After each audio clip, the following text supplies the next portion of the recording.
السلام علیکم، امید ہے آپ سب خیر و عافیت سے ہوں گے۔ تو آئیے آج کی آیتیں شروع کرتے ہیں۔ بسم اللہ الرحمن الرحیم۔ ان اللہ فالق الحب والنوى یخرج الحی من المیت ومخرج المیت من الحی ذالکم اللہ فانا تؤفکون۔ شروع اللہ کے نام سے جو بڑا مہربان نہایت رحم کرنے والا ہے۔ یقینا اللہ ہی دانے اور گٹھلی کو پھاڑنے والا ہے اور نکالتا ہے زندہ کو مردہ میں سے، اور وہی نکالنے والا ہے مردہ کو زندہ میں سے۔ یہی تو ہے اللہ، اس کو پہچانو، لیکن تم کدھر الٹے جا رہے ہو۔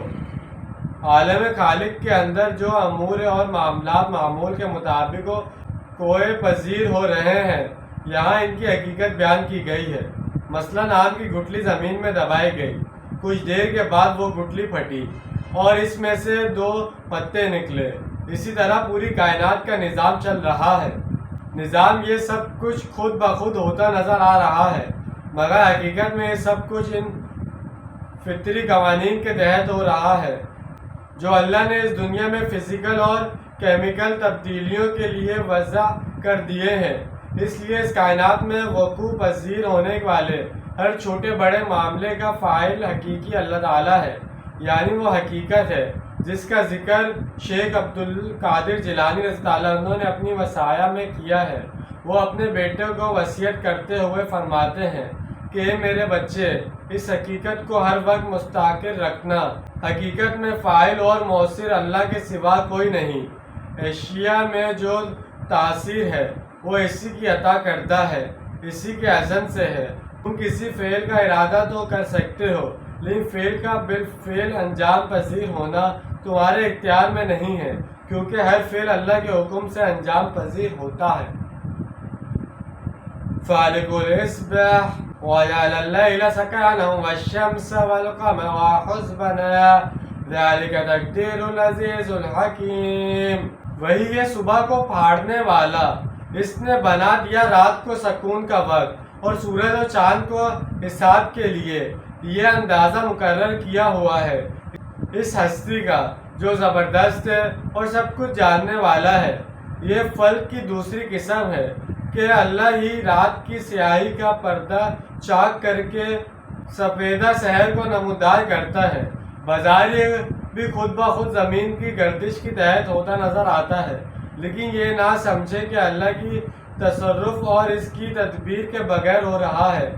یہ سب بھی انہی قوانین کے تحت ہو رہا ہے جو اللہ تعالیٰ نے زمین، چاند، سورج اور دوسرے اجرام فلکی کے بارے میں بنا دیے ہیں۔ اس سب کچھ کا فاعل حقیقی بھی وہی ہے۔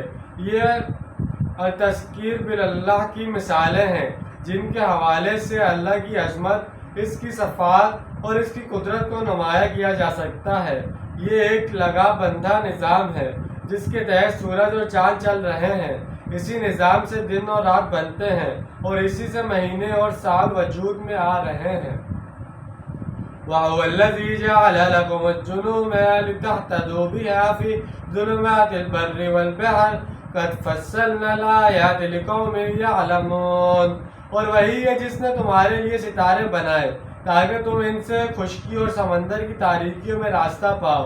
ہم نے تو اپنی نشانیاں تفصیل سے بیان کر دی ہیں، اور ان لوگوں کے لیے جو علم رکھتے ہیں۔ اندھیری راتوں میں قافلے چلتے تھے تو وہ ستاروں سے سمیت متعین کر کے چلتے تھے۔ اسی طرح سمندر میں جہاز رانی کے لیے بھی ستاروں کی مدد سے ہی رخ متعین کیا جاتا تھا۔ تو جیسے کہ آج ہم نے 3 آیتوں کا ترجمہ اور تفصیل بیان کی ہے۔ امید ہے آپ کو سمجھ میں آئے گا، پسند آئے گا۔ ملتے ہیں اگلی ویڈیو۔ اپنا ڈھیر سارا خیال رکھیے گا، اپنے زیادہ دوسروں کا خیال رکھیے گا۔ جب تک کے لیے اللہ حافظ، فی امان اللہ۔